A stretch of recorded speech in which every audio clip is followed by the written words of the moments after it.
अस्सलामुअलैकुम जी, welcome back to another शादी वाला व्लॉग। आप भी कह रहे होंगे हम टोटो में पता नहीं क्यों शेयर करें भी। अब जब जो फंक्शन होना था मैंने तभी रिकॉर्ड करके शेयर करना तो खैर आज मेरी फ्रेंड की बेटी की माशाल्लाह से मेहंदी है और मेहंदी का ये सारा डेकोरेशन हुआ है जिसमें हम लोगों ने काफ़ी हेल्प किया था। जैसे वो जो सामने वाला स्टेज है वो हम लोगों ने बनाया था, ये फ्लावर्स वगैरह लगाए थे और इधर वाली साइड पे ये थोड़ा सा डेकोर कर दिया था क्योंकि घर पे मेहंदी करनी थी, इस वजह से कोई इवेंट डेकोर के लिए नहीं बुलाए हुए थे। तो हमने सोचा कि चलो खुद ही कर लेते हैं, कौन सा कोई बड़ा काम है, इतना सा तो हमें भी आता ही है। तो खैर ये फिर मैं खुद से रेडी हुई और ये मेकअप की वीडियोस मैंने टिकटॉक पे पोस्ट की थी और ये जो साथ में मैंने गिफ्ट बास्केट बनाई थी लेकर जाने के लिए, क्योंकि मेहंदी का फंक्शन था तो मैंने इसको थोड़ा येलो और ग्रीन वाला ही थीम दिया था लेकर जाने के लिए। और इसमें वही सारा मैंने मेकअप और कॉस्मेटिक्स की चीजें रखी हुई हैं। मैं थोड़ा अर्ली आ गई थी, मैंने कहा था जाके जरा फ्रेंड के साथ गप्पे मारूंगी। उतनी देर में फिर बाकी सारे मेहमान भी आ गए और सबसे पहले दुआ खैर थी। यहाँ पर ये दर्स हो रहा है जो कि मैंने ब्लर कर दिया क्योंकि हर कोई सोशल मीडिया पे आना नहीं चाहता, तो मैं भी किसी की प्राइवेसी को ख़राब नहीं करती हूँ।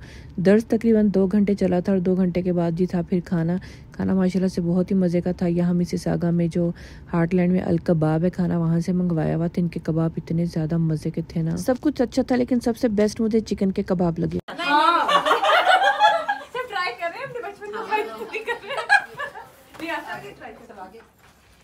अच्छा ये पूरा भी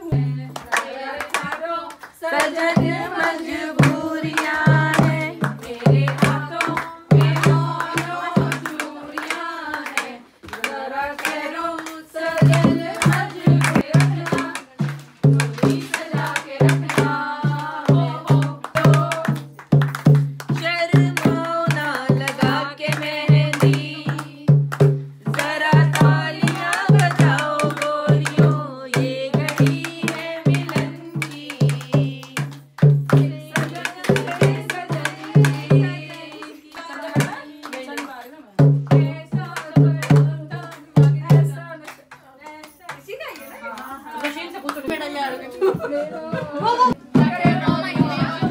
चलो न्यू जनरेशन है, कुछ करना है।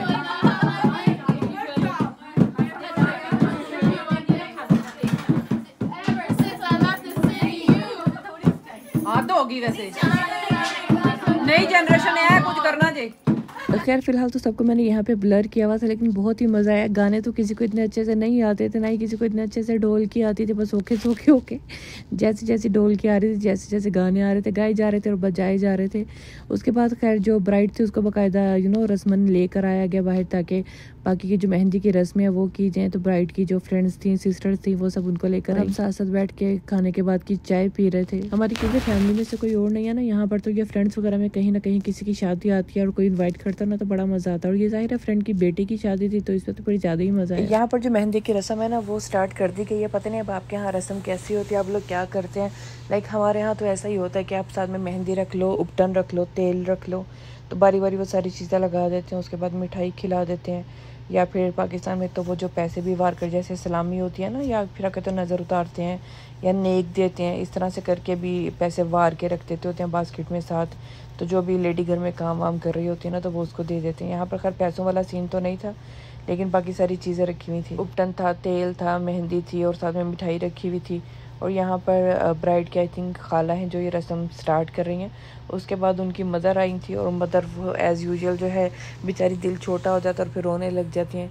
यहाँ बाकी उसकी खाला ने आकर फिर मदर को चुप करवाया। उसके बाद फिर बाकी फ्रेंड्स भी उठ कर गई, उनको चुप करवाया। थोड़ी सी उन्होंने खैर रस्म तो पूरी कर ली लेकिन आप जितना मर्जी खुद को रोक कर रख रहे होते हो, अपने इमोशंस को कंट्रोल कर रहे होते हो, एट द लास्ट वही होता है कि आपसे कंट्रोल नहीं होता और फिर आप ज़ारों कतार रोने लग जाते हो कि आपकी बच्ची जिसको आपने पाल कर 18, 20 साल, 23 साल, 25 साल अपने पास रखा, पाला बड़ा किया, जवान किया और उसके बाद आप उसको रुखसत करके किसी और के हवाले कर रहे हो। तो ना चाहते हुए बेचारी इतना ज़्यादा रो रही थी ना, मैं तो खुद बेचारी रोने वाली हो गई थी, मेरी भी आंखों में आंसू आ रहे थे। किसी को रोता हुआ देख कर ना लाइक बर्दाश्त ही नहीं होता ना, फ़ौरन से आंखों में आंसू आ जाते हैं। खैर बड़ी मुश्किल से उनकी मदर को वहाँ से उठाया और उनको चुप करवाया, साइड पे बिठाया, पानी पिलाया, क्योंकि इसके अलावा तो इसका कोई हल ही नहीं होता ना। अब ये तो सबके साथ ही होना और सब ने एक दिन अपने अपने घरों में जाना है। बस ये बनाई हुई कुछ रस्में भी हैं जो पूरी करनी होती हैं। खैर उसके बाद आई मेरी बारी, फिर मैं भी आकर बैठी और मैंने फिर मेहंदी लगाई, तेल लगाया, उपटा लगाया। उसके फेस पे कुछ नहीं लगाया था क्योंकि नेक्स्ट वीक जो है ना फिर रिसेप्शन है और फिर पता है केमिकल वाली चीज़ें मुंह पे लगाने से ऐसे एक्नी वगैरह हो जाती है। तो खैर सारा कुछ ना हाथों पे लगा कर बस मिठाई खिला दी थी और साथ में बैठ के पिक्चर वगैरह ले ली। मैंने फेस कवर किया हुआ क्योंकि मैं किसी की प्राइवेसी को ख़राब नहीं करना चाह रही थी। वैसे सही बताओ आपको पीछे वाला डेकोर कैसा लगा, वो सारा मैंने अपने दुपट्टों के साथ डेकोर किया हुआ। मेरे पास बड़े प्यारे कलरफुल से दुपट्टे थे, वो माशाल्लाह से बड़े अच्छा उसके साथ ना सेटअप बन गया। ब्राइड भी यहाँ पर परेशान हो रही थी, फिर मैंने उठते उठते थोड़ी सी उसको तसल्ली दी और दुआएं दी और उसके बाद मैं चली गई। लाइक छोटा सा फंक्शन था, ऐसा नहीं था कि बहुत ज़्यादा लोग हैं। लाइक हम लोग कुछ फ्रेंड्स थे और एक तो थी मेरी फ्रेंड की कज़न्स थी, उनके कुछ बच्चे थे। लाइक बड़ा अच्छा फंक्शन हो गया माशाल्लाह से, बड़ा मज़ा आया। हम लोगों का तकरीबन 4 या 5 घंटे का फंक्शन था और टाइम का पता ही नहीं चला। अभी भी हम लोग बड़ी मुश्किल से यहाँ से निकले, वरना बैठने को तो 2-3 घंटे और बैठ सकते थे। ढोल की बजाने में, गाने गाने में तो बड़ा मज़ा आ रहा था। मेरी फ्रेंड कहती थी अंताक्षरी खेलेंगे, लेकिन वो टाइम ही नहीं लगा खेलने का, वापसी का टाइम हो गया। बस अब हम यहाँ सबको मिल रहे हैं, अलविदा कर रहे हैं, अपना सामान उठा रहे हैं और हम यहाँ से निकलेंगे। आई थिंक 11 बजे हम यहाँ से निकले थे और घर चले गए। आप लोग मुझे बताइएगा, आप लोगों ने कभी कनाडा में वेडिंग्स अटेंड किए हैं या आपने अटेंड किया, आपका कैसा एक्सपीरियंस रहा वेडिंग में। हम ये 3rd टाइम कोई वेडिंग यहाँ पे अटेंड करें। पहले मेरी फ्रेंड के भाई की थी, फिर हस्बैंड के फ्रेंड के बेटे की थी और अब मेरी फ्रेंड की बेटी की शादी है। तो माशाल्लाह से हमारा तो बहुत ही अच्छा एक्सपीरियंस रहा, बड़ा मज़ा आया हमें।